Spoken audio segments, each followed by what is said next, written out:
আজকে আমি আপনাদেরকে পাকোড়ার রেসিপি করে দেখাবো। তো বাড়িতে থাকা খুব কম উপকরণ দিয়ে এই পাকোড়াগুলো হয়ে যায়।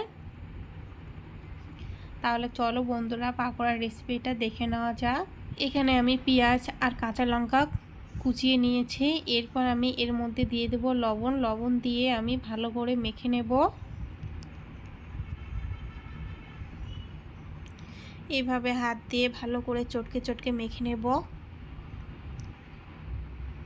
যাতে পেঁয়াজের মধ্যে জলটা বের হয়ে আসে। আর এরপর আমি দিয়ে দিলাম হলুদ গুঁড়ো, দিয়ে আবারও হাত দিয়ে ভালো করে মেখে নেব। এদিকে রিয়ান তো খুব দুষ্টুমি করছে। এইভাবে হাত দিয়ে ভালো করে মেখে নেব। আমি এখানে চালের গুঁড়ি দিয়ে দেব, দিয়ে আমি ভালো করে হাত দিয়ে একটু আঠালো করে মেখে নেব। আপনাদের হাতের কাছে যদি চালের গুঁড়ো না থাকে তাহলে সেই ক্ষেত্রে বেসন বা ময়দা বা চালের গুঁড়ো যে কোনো একটা দিলেই হবে। আর আপনারা যদি চান তাহলে সব কিছু দিয়ে এই পাকোড়াটা বানাতে পারেন। সেই ক্ষেত্রে সব কিছু সমান সমান দিবেন, চালের গুঁড়ো, ময়দা আর বেসন দিয়ে ভালো করে পাকোড়াগুলোকে ভেজে নেবেন, ভীষণ ভালো হবে। সুন্দর করে ভালো করে হাত দিয়ে এভাবে মেখে নিয়েছি। আর যত ভালো মাখানো হবে পাকোড়াগুলো তত ভালো হবে। চেষ্টা করবেন অনেক একটু বেশি সময় ধরে এরপর দিয়ে দেব গরম মশলা গুঁড়ো, জিরে গুঁড়ো আর শুকনো লঙ্কা গুঁড়ো দিয়ে আবারও হাত দিয়ে ভালো করে মেখে নেব। আপনারা চাইলে ধনে গুঁড়োও দিতে পারেন। এরপর আমি গরম তেলের মধ্যে এইভাবে পাকোড়াগুলোকে ছেড়ে দেব।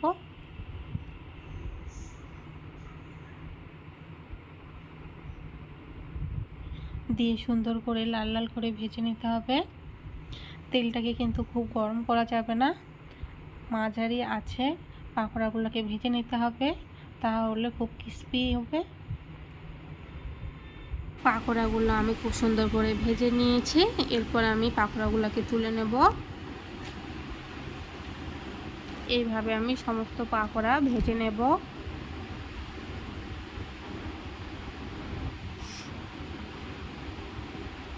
এরপর আমি রিয়ান আমরা বসে পড়েছি পাকোড়াগুলো খাওয়ার জন্য। শাশুড়ি মা রেস্ট নিচ্ছে আর ক্যামেরার সামনে খুব একটা আসতে চায় না। সত্যি বন্ধুরা পাকোড়াগুলো ভীষণ ক্রিস্পি হয়েছে আর খুব সুন্দর হয়েছে। অল্প উপকরণে বাড়িতে আপনারা এভাবে বানিয়ে খাবেন, খুব ভালো লাগবে। আর বাড়ির তৈরি সমস্ত জিনিসই কিন্তু খুব স্বাস্থ্যকর। এটা দেখার জন্য আপনাদেরকে অসংখ্য ধন্যবাদ। দেখা হবে নেক্সট ভিডিওতে। সবাই ভালো থাকবেন, সুস্থ থাকবেন, সাবধানে থাকবেন।